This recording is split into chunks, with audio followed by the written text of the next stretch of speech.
Ay hala, nilaglag si Madriaga. Wala siyang ebidensya. Yung basehan pala nila ng impeachment ni VP Sara na isa na sinasabi nila na itong si Madriaga ay parang star witness daw. Wala palang ebidensya. Ang pinagbasehan lang pala nila ay yung ano niya, affidavit niya. Mabubuking to mamaya. Ibubuking ni Chowa. Tapos, para bang iwas na sila doon sa pagsubpina ng mga bank records ni VP Sara. Malilintikan kasi sila. Kaya atras bayag na ang mga buhaya. Papanoorin natin to ha. Representative ng Manila's 3rd District, chairperson po ng House Committee on Good Government and Public Accountability at Vice Chairperson ng House Committee on Public Accounts, si Representative Joel Chua na ating suki din dito sa DCMM. Kong Joel, good morning. Si Peter at Danny dito sa DCMM. Hi Peter, Danny, magandang umaga at sa lahat ng inyong mga taga-subaybay. Thank Morning, you po, Congressman. Oo, Congressman, maraming salamat po for your time. As always, you're very generous with us. So, ang mangyayari po sa susunod na hearing ay ito na po yung tinatawag na hearing proper at or trial proper. What is the right term po? Mini trial, ano? Huwag mo nang banggitin yung mini trial. Ayun naman. Well, alam po ninyo, ako ay hindi ko siya tinatawag na mini trial kasi Si Jinky Luistro lang. Ay, si Jinky Luistro. Si Jerville Luistro lang ang tumawag na mini trial pero patanggi-tanggi na kung ano-ano ng palusod ang sinasabi para daw maintindihan ng ordinaryong Pilipino. Kaya ginamit niya yung mini trial. Diyan kayo nabubutasan. Tuloy. parang preliminary investigation lang naman to kung ikukumpara natin no sa piskalya. Parang ito yung sa fiscal level pa lamang to eh. So, siguro masasabi natin na parang preliminary investigation proper lamang po to. So, kaya nga po, tapos na tayo doon sa mga sufficiency in form, pati sa grounds, etc. na you have disposed also of yung mga motions ng iba't ibang congressman, kagaya ni Kong Chel Jok, no? Ano po? So, kumbaga, yung housekeeping, tapos na po yan. What will we expect in the next hearing po? Yan, maganda yan kasi medyo malapit-lapit na din. Sa next hearing, kasi po may mga sinampi na po kami. Yun. Diba sinugpi na yung bank statement, yung sa COA, SALN, NBI, ano pa, nasabi ko na ba, bank accounts, yung sa BIR, di ba? Na mga dokumento, like for example, sinampi na po natin dyan yung NBI pagdating Bakit NBI lang yung sinasample-sample mo? po sa mga dokumento na dun po sa kaso na isinampa po sa ating Vice President pagdating po dun sa kanyang threat sa ating Pangulo, sa First Lady, at sa former Speaker Martin. Sinampi na po namin yan. At may mga sinampi na rin po kami na Gagi, puro subpina, no? kagaya po ni Congressman Terry Ridon, may mga subpoena duces tecum po siya na ni-request sa SEC Gaya ng, sige nga, banggitin mo nga. at sa kung ano-ano pa naman. SEC lang daw at kung ano-ano pa. Bakit parang iwas na iwas kayo doon sa mga SALN na, doon sa mga bank statements? Sunog kasi kayo, ano? Mga business interest po ng ating Vice President, sinabi na rin po namin yung SALN na ni-request namin sa Office of the Ombudsman. So hopefully by next meeting, nasa amin po itong kamay para makita Next meeting, nasa inyong kamay. O tapos? po namin. So, bali, Congressman, April 14, di ba? Yung next hearing ninyo. Malapit na, in 7 days. Next week, Tuesday, tama po So, kayo. bali, April 14. So, sabi nyo, so which comes first? So, yung sinabi nyo una kasi, sinumpinin nyo na yung documents, no? Yung sa NBI para doon sa allegedly yung threats, di ba? Against the President, former Speaker, at saka First Lady. Tapos, yung SALN, Ano ba yan? May ine-expect ba natin lahat yun mapapakinggan on April 14? Yung mga mabibigat na allegation na yun eh. Di ba? Tama po. May bibigat na allegation sa salin. Hindi naman yun mabigat. Kung ito po ay susuminti po sa amin, Ah, hopefully makuha po namin by April 14. ah, At kung may mga gusto pong magtanong, siguro ihalo po sila mga clarificatory questions. Wait lang. Clarificatory questions sa ebidensyang hindi nyo pahawak. Aba, malinaw ah. okay. Isusumpinan nyo rin ho ba si ano? Kasi yung isang witness na marami nag-anticipate Ito na si Madriaga. si Ramil Madriaga, kasama na rin ho ba yan o sa mga succeeding hearings pa yan? Ang pagkakaalam ko po, kasama rin po siya sa Sampina kasi siyempre Bakit? i-determine Tama. muna namin Oo. yung mga Oo. binigay niyang sinumpaang salaysay. Kung ito So, hindi nyo pa nade-determine yung mga binigay niyang mga salaysay? Bakit? Pero yun yung isang naging basehan din ninyo. At sinasabi ng mga kasamahan nyo, mga ilang buhaya, na para bang siya yung pinaka-star witness. Tapos sinasabi pa nila na, natatakot si BP Sara na magsalita dahil na magsalita si Madriaga. Kaya kinasuhan niya. Oh, di ba? ba ay Mm. kusa niyang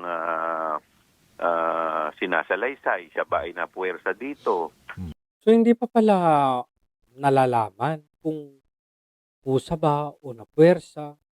Pero bakit yung mga yung 18 Marines kailangang dumaan sa NBI at suriin kung napuwersa ba sila, meron bang nasa likod nila, kusang loob ba sila, ba't ganun? Si Madriaga hindi pa pala, pero tinanggap na ninyo diyan sa Committee on Justice. Ganon? Para maging isang basehan para sa impeachment ni BP Sara. Ganon? So yung mga gano po, at saka kung may mga iba pa pong mga clarificatory questions, yung mga miyembro po ng committee. So sa April 14 nyo palang ika-clarify. Aba, maayos ah. Ah. Bago ko ipasa ko kayong partner, yung marami kasi nagsasabi, lalo na yung mga kritiko, polluted source yan eh, si Madriaga dahil Of course, kritiko nga eh, di ba? nakakulong yan. So, ano ang assessment ninyo among members ng Justice Committee? Alam po ninyo yung polluted source, yan po i-determine pa po yan sa trial proper. Ay, ganon? So po pwede pala na kahit sino pala pwedeng mag-affidavit. Tapos ipapasa dyan. At tapos pwede nyo palang kunin na maging isang basehan. Kahit na hindi pa pala na-determine kung credible o polluted ba. Kung tama ba yung sinasabi ng isang nag-aakusa. Ay ganon. So kahit sino, pwede. Ay, nabubuging kayo. Okay. So, ito nga, kagaya po nung sinasabi ko po sa inyo, ito po yung preliminary investigation. Okay. Sa preliminary investigation, hindi mo naman dinedetermine kung sino yung polluted o hindi eh. Okay. Ay ganon. So kahit sino. Now we know. So, itetest nyo pa yung kanyang credibility sa trial proper yan. Okay. So ngayon meron ng alam na nila yung trial proper sa Senado tapos yung sa sila. So sila hindi pala nila. So ano ang ika-clarify ninyo sa mga sinasabi ni Madriaga sa affidavit niya? Kung hindi nyo pa alam or hindi nyo naman kayang i-determine o wala kayong kapangyarihan para suriin kung polluted ba, may kredibilidad ba na witness si Madriaga. So nagka-clarify kayo ng mga sinasabi niya, tinanggap ninyo yung affidavit niya, tapos gusto nyo pang i-clarify yung mga nasa affidavit niya, pero hindi pala sigurado o wala kayong kapangyarihan na alamin kung tama yung pinagsasasabi niya o mali. Wow, ah. Okay. Pagdating po sa Sa Senado, Senate. doon na po yan dahil i-cross-examine po siya. Okay. So, doon bibigyan na ng pagkakataon yung mga abogado po ng ating Vice Presidente para i-cross-examine at doon po madedetermine kung siya nga talaga ay polluted source. Kasi Nga. hindi naman po ibig sabihin ang isang tao na nakasuhan ay ibig sabihin polluted source na. Okay. Dapat po yan ay merong final judgment yung kaso. Okay. Tama naman Okay. siya. Kung Joel, isa po sa mga inaabangan dito sa susunod na hearing sa April 14, ano ang magiging estado ng defense? Kasi hindi yata hindi pwedeng imando na nandoon ang Vice Vice Presidente, correct? Pero at least man lang yung mga defense lawyers niya, should they be there Hindi din. or again it's their choice? As part of due process, sila po ay iimbitahan. Iimbitahan. Again, yung salitang imbitahan. Tapos, kapag hindi pumunta, nagsisiiyakan sila. Para po to witness the proceeding at kung may mga gusto sila sigurong itanong, pwede naman nila po ipasa yan sa mga kongresista na kanilang mga kakilala. Pwede na lang ipasa sa chair, pero discretion ng chair kung itatanong niya. Wala pa rin. Nga pa rin. Dahil yun po ay discussion ng mga miyembro po ng committee. Yeah. So mga magpa-participate lamang po doon ay mga kongresista na miyembro ng nasabing committee. Pero kahit naman po hindi miyembro, inaalaw naman po ng chair na magtanong. Kung makikita po ninyo, si Congressman Paulo Marcoleta, hinahayaan po magtanong kahit hindi naman po siya miyembro. So very lenient naman po yung ating chair. Kasi uulitin ko po ang preliminary investigation dito po, parang sa piskalya. Correct. Di po ba sa piskalya, pag may mga kaso po tayo sa piskalya, wala pa naman diyang cross-examination eh. Tama.